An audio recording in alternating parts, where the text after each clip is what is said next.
question that I wanted to take was one I've had on Instagram, and it's about contributing in meetings when you're effectively in opposition. So you might be the only person with that opinion around the table, and you don't want to break or damage relationships, and how to be how to have the confidence about what you're saying, who you're saying it to, and that it's not going to be, it's not going to be the cause of a deterioration in the relationship. But basically, my advice would be, look, know your facts. And if you don't know your facts, then perhaps that's the thing to say. The experiences that I had most regularly in my experience in the council, as I've said, the majority of people who were elected to high office, like the mayoralty, close to being retirement age or are retired.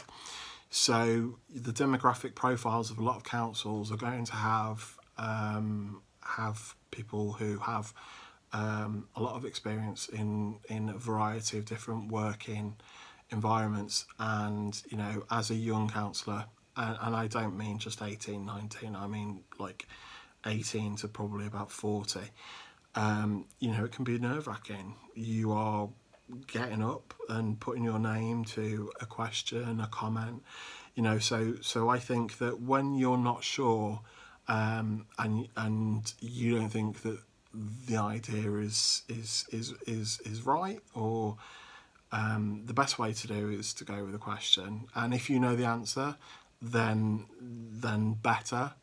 Don't ask for an answer to a question you don't already know the answer for. And I think that's more important in politics, because that kind of open-ended situation leads to more competitive political groups are able to make a lot of hay with that. But in a working environment, you're going to be the best judge of your own working environment. But I would argue that there'll be a little bit more leeway if you're able to say, well,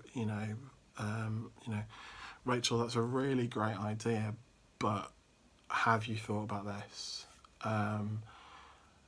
Depending on what it is, but at the same time, it's also about having the ability to just be confident in yourself. And if you know your argument, the most important thing about scrutiny or challenge is about maintaining the relationship. It's not what you say, it's how you say it. And I appreciate that it's a cliche, but if you're coming from a perspective of where you are trying, and it's quite obvious that you are trying to improve a policy, improve a campaign, or improve a decision that your company or organisation has to make, if you're doing it and it's quite obvious that you're coming from a good place, then the battle's half won. The issue, I think, is when people start playing like workplace games, when it's more about advancing their own self rather than the organisation. And I think,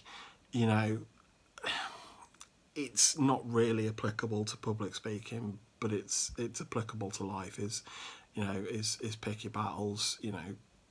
It's not worth fighting everything. So it's about choosing, not heavily tactically, but like if you know that this policy is going to go through and there's support for it, that will help you approach the way that you do it.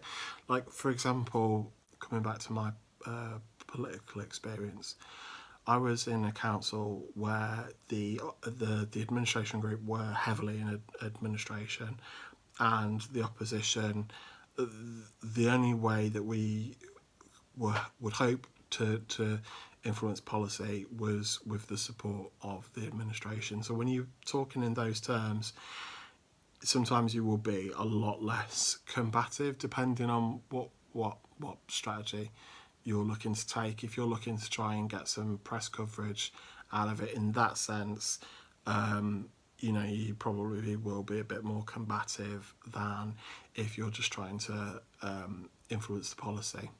Okay, so I hope the answer to that question has been helpful. If it hasn't been and you need a bit more advice, drop a comment below, and I will come back and attempt to answer with a little bit more detail. If you have any questions that you want to be answered in my next Ask Portavoce Coach, drop a comment below, or find me on Twitter or Facebook or Instagram at Portavoce Coach, and I will do my best to answer. And I hope that you've enjoyed what I've had to say and that you can take something from what I've said. So thank you very much.